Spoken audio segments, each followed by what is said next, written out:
Well, I came in, I was 18, so it was my senior year of high school. I've worked here about 5.5 years now. I'm in college, but my dad knows the store owner. They work together. They both work for the city, so they went back a little ways, and I was just offered a job, and I took it, and it was one of the best job opportunities ever, and I love it each and every day.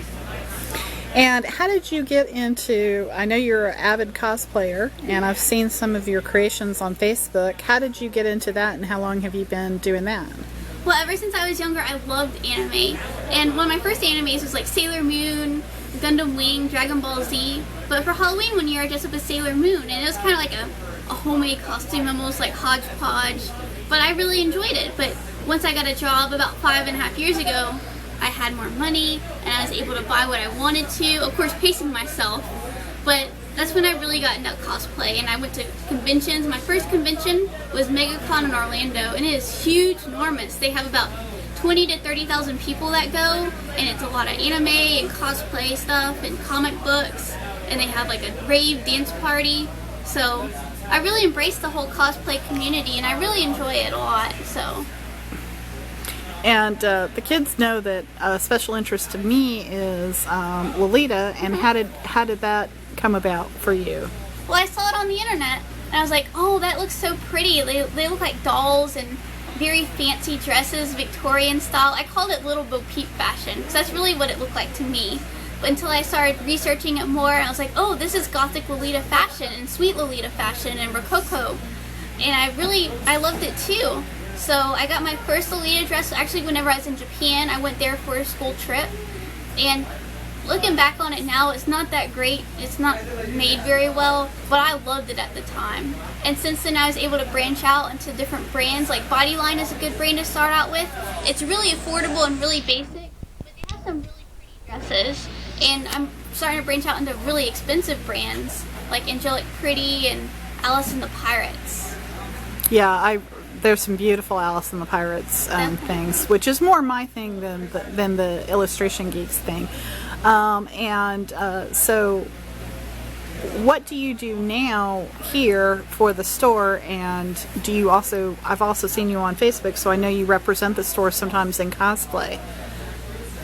Around the store, I do ordering, I do inventorying, I help run tournaments. I've been working here probably the longest of any employee that's ever worked at Jack's. So I really do the full gambit of everything: buying, selling, ordering, inventorying, like I said before.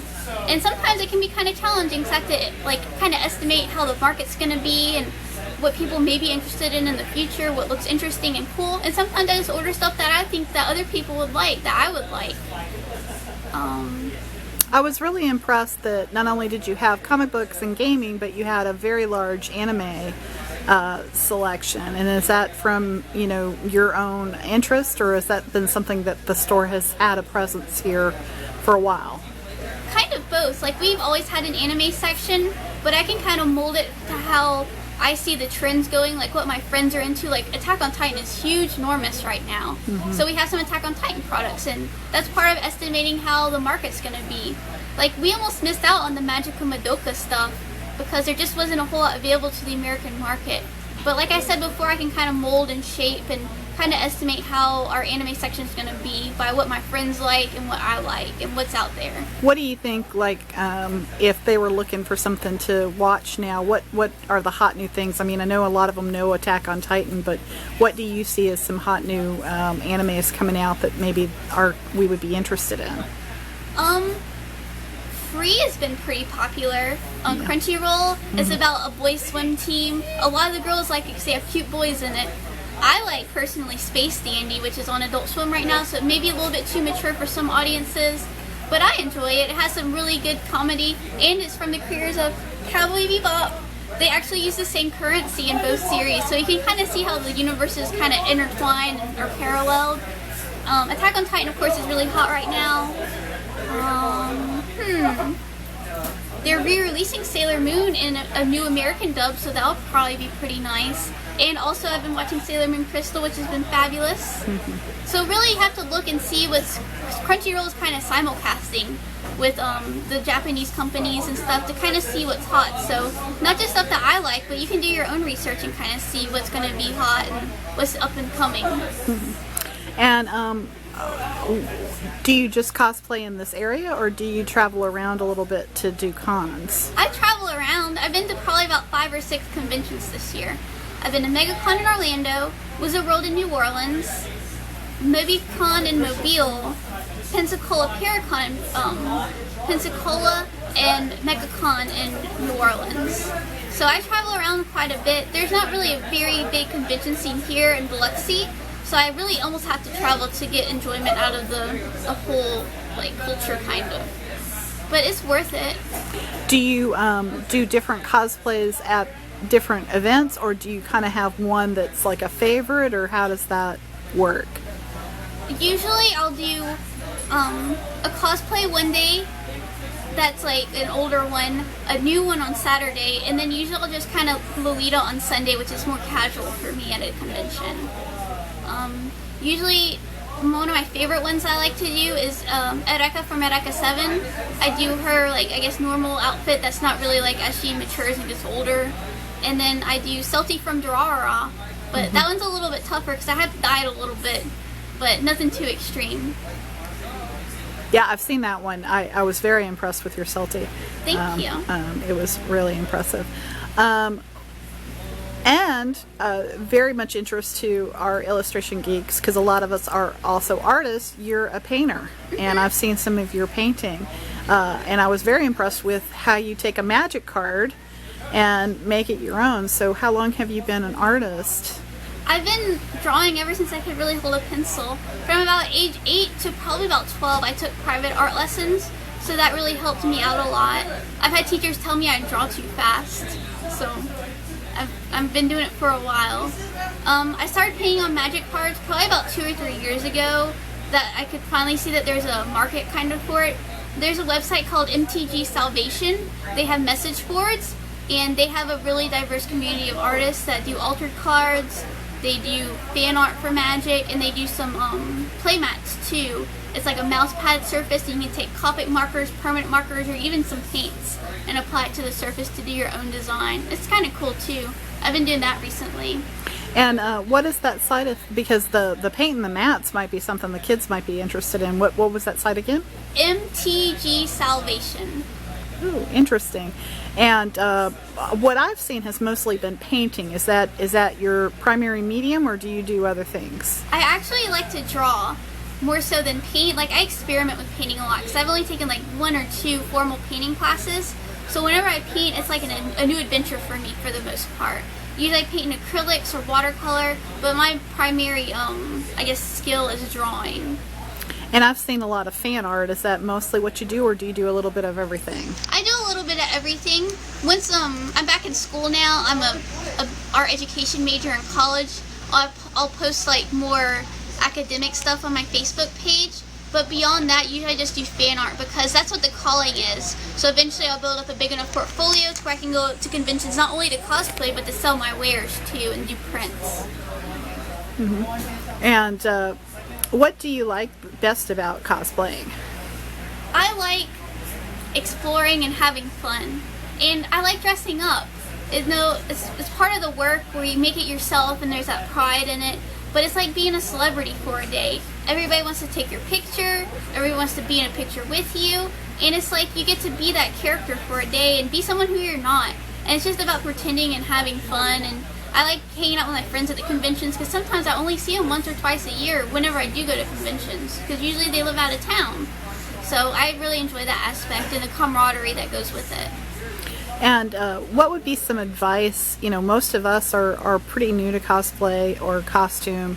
What would be some advice you would give us as newbies, just kind of exploring, you know, getting into conventions and cosplay?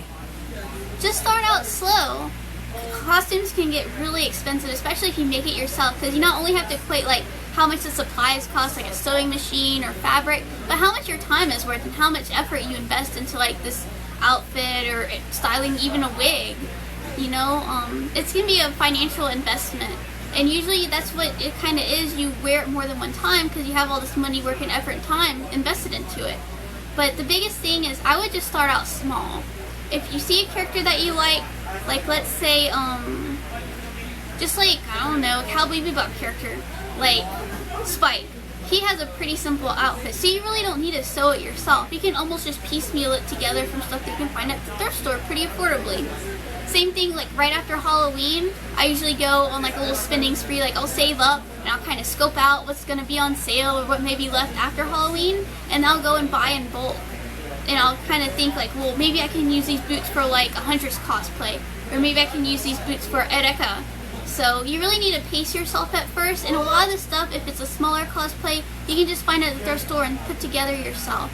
But eventually, as your skills grow and maybe your piggy bank gets fatter, you can branch out and like buy your own supplies and make it yourself, or even just buy it off eBay. And we're also avid readers. A lot of them are into books. Is there a book series that's out that you're kind of excited about? Are you a reader? And is there something that, you know, you're excited about now that you've been reading? I've been reading Skip Beat as far as manga, and that's pretty cute. It's about a girl, and she's kind of thrown into this world of like hot pop male idols, and she kind of has to do the dirty work around the company, like clean up or do like ad campaigns to kind of get where she wants to go in life. I've been reading comic books too. I read Saga right now, which is for a more mature audience, but it's by the man who writes Y the Last Man, and a brand new artist named Fiona Staples, and her art is just fabulous. She has great lines, great colors, and a lot of it's done in Photoshop, so that definitely takes some skill.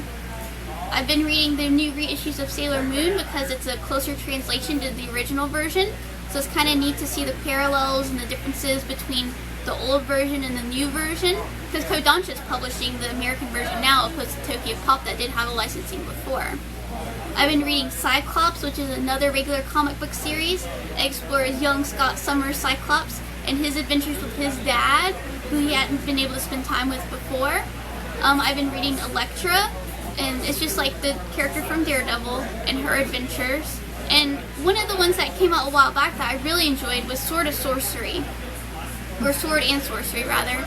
And it's about Princess Amethyst. And she goes from being a normal teenage kind of angsty girl to being thrown into this magical kingdom where she's a princess.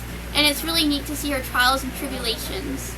And any regular books that you are reading, or are you just mostly an anime and comic book I'm reader? mostly anime and comic book reader because I stay so busy with work and school. I can just pick up little snippets. Like a new comic book came out this month that's like 30-something pages. I could read that really quick opposed to reading a novel.